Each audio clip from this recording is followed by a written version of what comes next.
child is in the hospital right now following a shooting in Independence. That suspect behind bars tonight. Let's get right to 41 Action News reporter Tom Dempsey live in Independence. Tom, this shooting caused quite the scare for neighbors.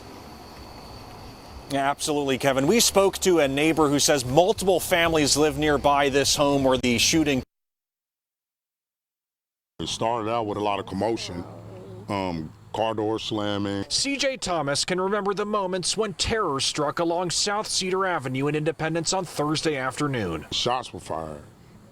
Shots fired towards a black Suburban. A shooting taking place right near this home and injuring a child. The violence causing Thomas to run and protect his 2-year-old daughter. I was in the kitchen, so I ran up front, grabbed her, snatched her in the back, and I shot right out here. By the time I got out here, the entire neighborhood was out here. Police racing to the scene with the child rushed to the hospital. Officers later catching the suspect over 20 miles away outside a restaurant near Zona Rosa. It's just kind of real that this would happen here. You hear about this happening everywhere else, but it happened right here on the block, 2 houses down. The shooting happening just 2 days after a 2-year-old accidentally shot and killed himself in Gladstone. For Thomas, the violence on Thursday took place far too close in a neighborhood home to families. It would have really been scary if it had been like an hour later when the school buses pull up.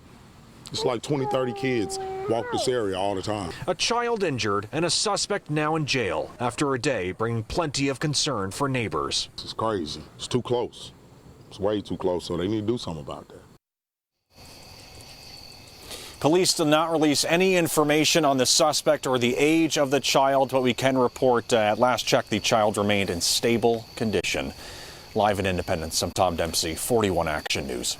And Tom, so far this year, 7 kids under the age of 16 have been victims of a homicide in the metro. 7.